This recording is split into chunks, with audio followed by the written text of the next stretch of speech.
So Pokémon Legends Z-A has been out for a week now, and I've been playing this thing at every opportunity I get. It's very much the hot topic in the Pokémon universe at the moment, as you'd expect, but there's something that even this early on in my time with the game that's really surprised me. And that is that I essentially just completely disagree with the reviews the game received in the media at launch. I've sunk a good 20 or so hours into the game at the time of recording this, and as I've been playing, I can't help but compare my experience to what we read and what we saw from all these reviews before the game launched. And whilst I usually tend to actually agree with reviews on games like this time around, I'm wondering if I'm the outsider here, if I'm the one with all the unpopular opinions. Hopefully you can help me figure this out as we go through this video and let me know your own thoughts in the comments. If you're a subscriber of the channel, you may well have seen my recent video that offered a roundup of some of these reviews from the top critics,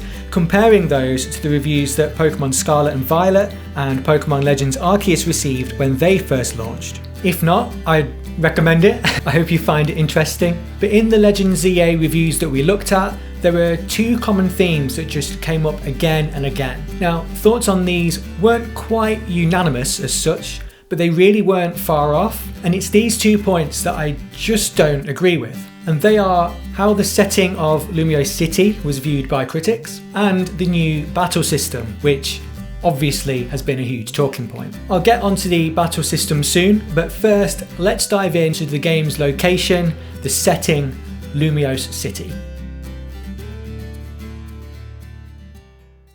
Now, the common trend I was seeing amongst all the reviews ahead of launch, and as I say, it's not every single reviewer, but enough that it became a running theme, was that having Legends Z-A be set in a single location, having the entire game limited to just Lumiose City and not being able to venture outside of it, was essentially to the game's detriment. The thing that I saw time and time again was that being forced to stay in this one location was restrictive, and that when compared to the way in which you could travel all over the region of Hisui in Pokémon Legends Arceus, that Legends Z-A feels like a bit of a downgrade in that regard as a result. For me, and everything that I'm about to say in this video is completely subjective, by the way, so don't worry if you have a completely different opinion to me, that's absolutely fine. You're very welcome to share those thoughts in the comments. But for me, if I hadn't have read all of that talk about Lumiose feeling restrictive, then that thought would just never have entered my mind at all during my playthrough. Personally, I think that the game's setting is actually one of its strongest points. As I say, I'm maybe 20 hours in-ish so far, so I'll be playing the game lots more before I share any sort of full review of the game myself, but so far, running around Lumiose and discovering new places, new points of interest, new side missions, new Pokemon to catch, I think the city works so well as a location, and so far, I feel like there's enough to see and do that it doesn't really need to be set anywhere else. One of the most important things to me with Pokemon games, which you probably won't be at all surprised to hear if you watched my video on all the lore and the backstory leading up to the events of Legends Z-A, is exactly that. The story, the lore, the world of Pokemon itself, and how well all of that is realised within a game. And for me, the plot of Legends Z-A, which I won't spoil here, is ideally suited to having you stay in just the city. It's very specific to Lumiose, which is essentially a capital city, and just like in real life, you can quite feasibly spend a huge chunk of your time exploring a country's capital without having to go elsewhere because there's just so much to do and so much going on. Now, that wouldn't be enough on its own. If the setting was bland and boring and just completely empty, then I'd absolutely think that that isn't strong enough. But again, here, I just don't think that's the case. Initially, I actually thought Legends Z-A's version of Lumiose seemed like it was going to be intimidatingly sort of impossible to keep track of, but that was partly the fault of the lengthy tutorial section of the game that you're stuck in for quite a while at the beginning. Once that stops and you start to be given more freedom, I actually thought that Lumiose evolved into a really fun setting to explore. I quite like the wild zones and the battle zones idea, that they're specific locations, and particularly with how the wild zones grow in number as you play through the game. I love that that's tied to the plot. Really, that's a game development tactic to slowly give you access to more content as you progress and are more equipped to deal with the higher leveled areas, but it's cleverly tied to the story. There's a reason new wild zones are appearing, and it's because Quasartico Inc. is developing the city as we speak. The day-night cycle is pretty good too. At first, again, it worried me a little bit, mostly because early on I felt kind of rushed to get everything done in the day before nighttime hits. But now I realise that you don't really need to rush at all. There'll always be the next day, and you can just as freely explore at night as you do in the day.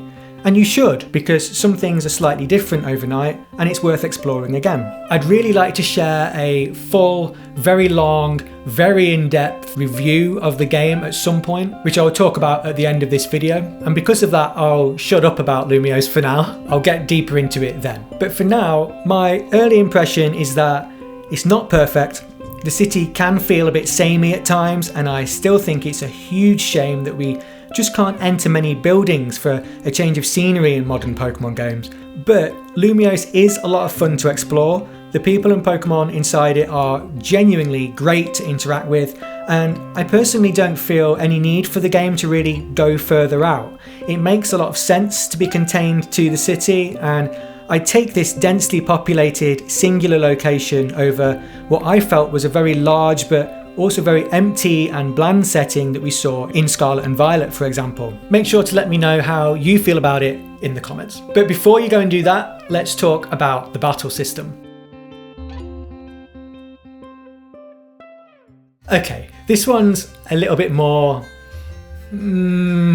So please hear me out before you decide that I'm a fool who needs to get off the internet immediately. The new battle system in Legends Z-A has, for the most part, gone down a treat, I think it's fair to say.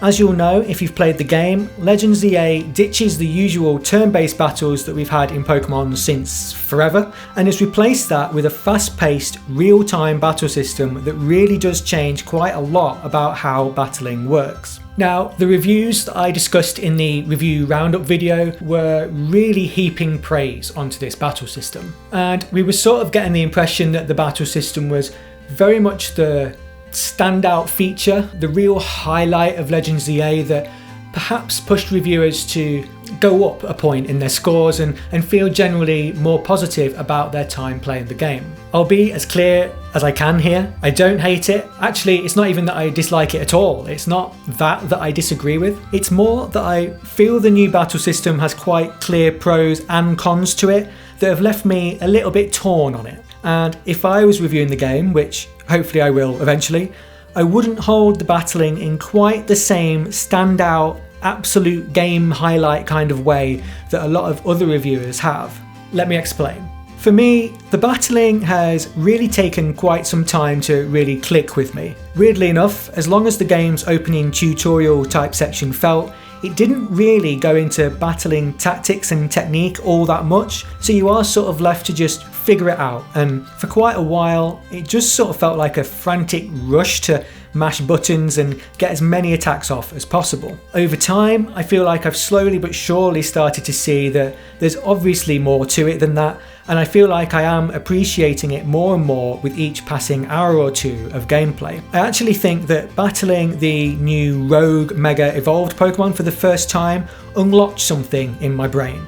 In these battles you have lots more space to run around in, and the battles go on for quite some time, meaning you can get a better understanding of what works and what doesn't. Compare that to battling just an average trainer in an alleyway somewhere. That can sometimes be over in the blink of an eye, and the two types of battle really do feel quite different. There are two main reasons why I've been left a little bit torn on this battle system, and one of them is essentially what I was just saying there. At times, I feel like it's almost too fast to appreciate. I'd love to hear your thoughts on this, but for me, sometimes the most epic moments I remember from past games are when you're sitting there battling the Elite Four or something. It's your turn and you're just sitting there down to your last Pokemon and you're like, oh, what am I going to do? What can I do? What options do I have? Would this move be best? Should I maybe try this item? And at its best, Pokemon battling can feel like this awesome chess match where each side has the time to fully strategize, take in everything that's happening and come up with the best solution. In Legends Z-A, I think a bit of that's lost. It's so fast, which is really fun on the surface, and things like switching Pokemon in real time whilst your opponent's been slowed down and things like that are really cool, but the speed that it all takes place at means there's much less opportunity for those epic chess-like moments. I don't really feel like I have as much time to think about clever ways to win, and instead it's kind of just been all about making sure I have the super effective advantage, that I mega evolve when I can, and that I need to be smart with the timing of my attacks. It's still a lot of fun, but I wouldn't say it's necessarily better. The other aspect that I've been left a bit torn on is the fact that obviously having this new system means that all the attacks and moves that we've known for decades have suddenly completely changed in the way that they behave. Now again, this is kind of a good and bad thing. I feel like it means that everyone's almost having to learn how to battle again from scratch, and some moves that you might love using in the turn-based games just don't have quite the same impact here, and vice versa. I love how you have short-ranged and long-ranged attacks, and that there's a time and place to use both, and I also love the way that moves like Protect and Detect work now, where they essentially act like a real-time one-shot shield that you can use at strategic times. That's really quite cool. But then there are other attacks, like the status condition type moves, so Thunder Wave, Sleep Powder, etc., that just don't feel as useful anymore. They clearly do have a bit of an effect, but in the franticness of the battle, it's harder to notice that, and they just feel a bit less important than they used to. I think the reason that this in particular leaves me so torn is that I'm just so ridiculously attached to this franchise that I even have nostalgia for the attacks, for the moves, and for the history of how these have evolved in practicality over the years. I'm a huge nerd, I know. It's just how it is.